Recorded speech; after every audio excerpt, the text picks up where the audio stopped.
तुम्हारी फेवरेट मांगा सक्सेसफुल है या फेलियर, ये कैसे पता करोगे? ये पता करने के लिए copies in circulation and copies sold जैसे मैट्रिक्स काफी अच्छे साबित हो सकते हैं। ये यूपीएससी के एग्जाम में तो नहीं आएगा, लेकिन अगर तुम्हें कहीं अपनी एनिमे और मांगा रिलेटेड नॉलेज फ्लेक्स करनी पड़े तब ये जरूर काम का साबित हो सकता है। तो सुन लो, शायद क्रश इंप्रेस हो जाए।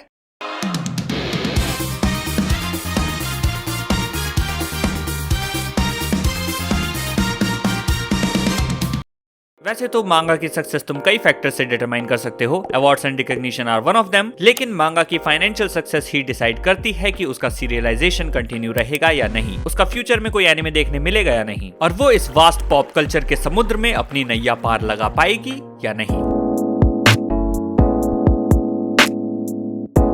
Copies sold and copies in circulation जैसी टर्म्स मांगा की फाइनेंशियल सक्सेस और पॉपुलैरिटी को समझने के लिए काफी सिग्निफिकेंट मैट्रिक हैं। इन जनरल इन दोनों टर्म्स को प्रिंटिंग बिजनेस में काफी वाइडली यूज किया जाता है, पर आज हम सिर्फ बात करेंगे मांगा इंडस्ट्री के बारे में। तो इन कॉन्सेप्ट्स को समझने के लिए हमें सबसे पहले जापानीज मांगा इंडस्ट्री के डिस्ट्रीब्यूशन सिस्टम को शॉर्ट में समझना होगा। सबसे पहले किसी भी क्रिएटर की मांगा को पब्लिश किया जाता है एक पब्लिशिंग कंपनी के द्वारा। जापान में 100 से भी ज्यादा पब्लिशिंग कंपनीज हैं और हर कंपनी की अपनी कुछ सब्सिडरीज होती हैं जो इनके अंडर काम करती हैं। हर सब्सिडरी उस मांगा को डिफरेंट फॉर्मेट्स में पब्लिश करने के लिए रिस्पॉन्सिबल होती है, जो इन्हें अलग अलग साइजेस के वॉल्यूम्स में पब्लिश करती है, जैसे तानकोबॉन और बंकोबॉन। पब्लिकेशन के अंडर मांगा की प्रिंटिंग की जाती है और फिर उसको डिस्ट्रीब्यूट किया जाता है। डिस्ट्रीब्यूशन फिजिकल या डिजिटल किसी भी फॉर्म में हो सकता है। कॉपीज इन सर्कुलेशन का मतलब मांगा की उस total number of printed copies से है जिसे प्रोड्यूस और डिस्ट्रीब्यूट किया गया है उस मांगा के आउटलेट बुक स्टोर्स या कन्वीनियंस स्टोर्स पर जहां पर उसके पोटेंशियल बायर्स हैं। कॉपीज इन सर्कुलेशन एक ऐसा मैट्रिक है जो सीधा सीधा मांगा की अवेलेबिलिटी को रेफर करता है। इसका पर्पस रीडर्स को अवेयर कराना होता है कि ये मांगा अब सर्कुलेशन में है और आपके नियर बाय स्टोर्स में अवेलेबल हो सकती है। लेकिन अभी ये मांगा रियल रीडर्स तक पहुंची नहीं है, अभी ये सिर्फ आउटलेट्स में है जहां इसके पोटेंशियल बायर्स इसको खरीद सकें। और जैसे ही कोई बायर उस आउटलेट पर जाकर इस मांगा को खरीदेगा, मांगा की वो कॉपी कॉपीज इन सोल्ड की कैटेगरी में चली जाएगी और फाइनली इसे मांगा की एक्चुअल सेल भी कहा जा सकता है। अब इसको एग्जाम्पल से समझते हैं। लेट्स से सुएशा, जो कि मांगा इंडस्ट्री का एक बड़ा नाम है और उसकी फेमस पब्लिशिंग सब्सिडरी है शोनन जंप, जो कि कई बड़े शोनन टाइटल्स को पब्लिश या सीरियलाइज करती है। इन टाइटल्स के चैप्टर्स को वीकली, बाई वीकली या मंथली बेसिस पर रिलीज किया जा सकता है और जब एक considerable amount of chapters collect हो जाते हैं तो उनको मिला के एक वॉल्यूम बना दी जाती है। तो लेट्स से वन पीस के 10 चैप्टर्स को मिलाकर उन्होंने वन पीस के नेक्स्ट वॉल्यूम को पब्लिश किया, जहां पब्लिशर्स ने इसके हाइप को देखते हुए मान लो कि 15 मिलियन कॉपीज प्रिंट की और उसे डिफरेंट होलसेलर्स, बुक स्टोर्स, मांगा आउटलेट्स और कन्वीनियंस स्टोर्स पर डिस्ट्रीब्यूट कर दिया, जिसका मतलब है कि वन पीस के नेक्स्ट वॉल्यूम की 15 मिलियन कॉपीज सर्कुलेशन में हैं। सिंपली मींस कि वो अवेलेबल हैं। लेकिन जब तक हमारे और तुम्हारे जैसे मांगा रीडर्स उन आउटलेट्स पर जाकर उन 15 मिलियन कॉपीज को परचेज नहीं करते, तब तक उन्हें कॉपीज सोल्ड या मांगा की एक्चुअल सेल्स में नहीं गिना जाएगा।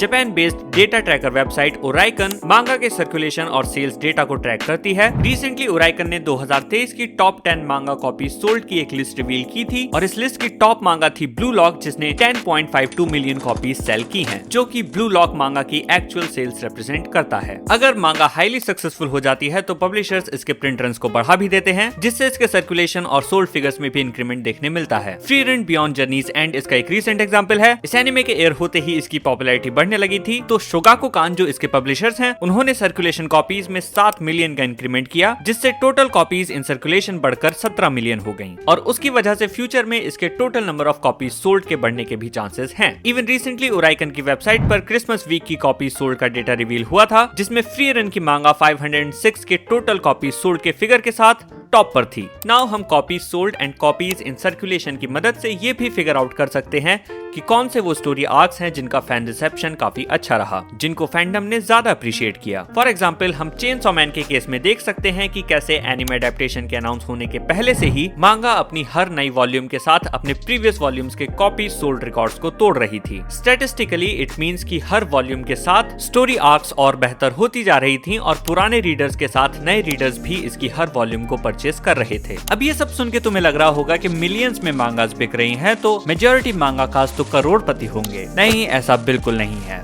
बल्कि रियलिटी इसके बिल्कुल ऑपोजिट है। मोस्ट ऑफ द मांगाकास को फाइनल वॉल्यूम सोल्ड पर रॉयल्टीज मिलती हैं, जो केवल 8 से 10% के बीच होता है, और उसमें भी मांगाकास की जेब में सब नहीं जाता है। उन्हें उन रॉयल्टीज के पैसे से स्टूडियो का रेंट, मेंटेनेंस और अपने असिस्टेंट्स को सैलरी भी देनी होती है, जिसका खर्चा पब्लिशिंग कंपनीज नहीं उठाती हैं। ऑथर्स को वो कॉस्ट खुद बियर करना पड़ता है। इवन अगर उनके मांगा को एनिमे एडेप्टेशन मिल जाता है तो ऑथर्स को मेजॉरिटी ऑफ द केसेस में सिर्फ अपफ्रंट लाइसेंसिंग फीस ही दी जाती है, और एनिमे को जो भी मेजर प्रॉफिट होता है वो प्रोडक्शन कमिटी और पब्लिशर्स को मिलता है। और ऐसा मैं नहीं कह रहा हूँ, ऐसा गिनतामा के मांगाका हिदेआकी सोराची ने खुद कहा है। सो अनलेस अगर आप एइचिरो ओडा या फिर मोर रिसेंटली गेगे अकुतामी जितने सक्सेसफुल मांगाका नहीं है, जिनके मांगा की मिलियंस ऑफ कॉपीज बिकती हैं, तो मांगाका बन के करोड़पति बनने का सपना छोड़ दो। नाउ ये सब जानने के बाद आपके मन में एक सवाल जरूर आ रहा होगा कि अगर मांगाकास की लाइफ इतनी ही टफ है तो वो लोग इसको एज अ करियर चूज करते ही क्यों हैं? To that my answer is कि mangakas, comic book artist, writers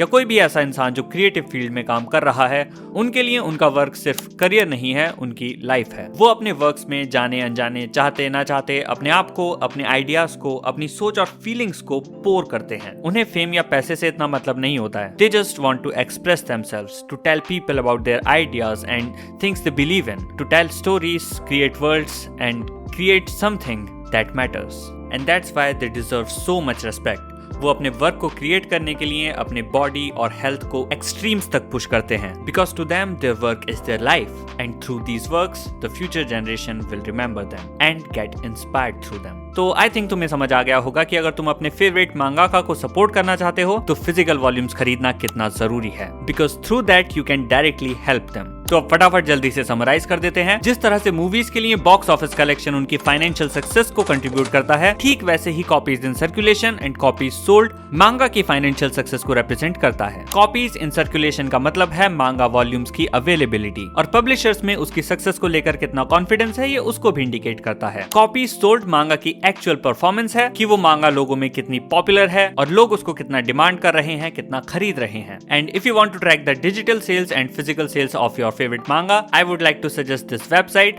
mangacodex.com. And that is it for this video. अगर ऐसे ही industry related explanations और चाहिए तो don't forget to subscribe the channel, and if you have some video ideas for our channel then write it down in the comments. मैं मिलूंगा अगली video में। Tata, bye bye.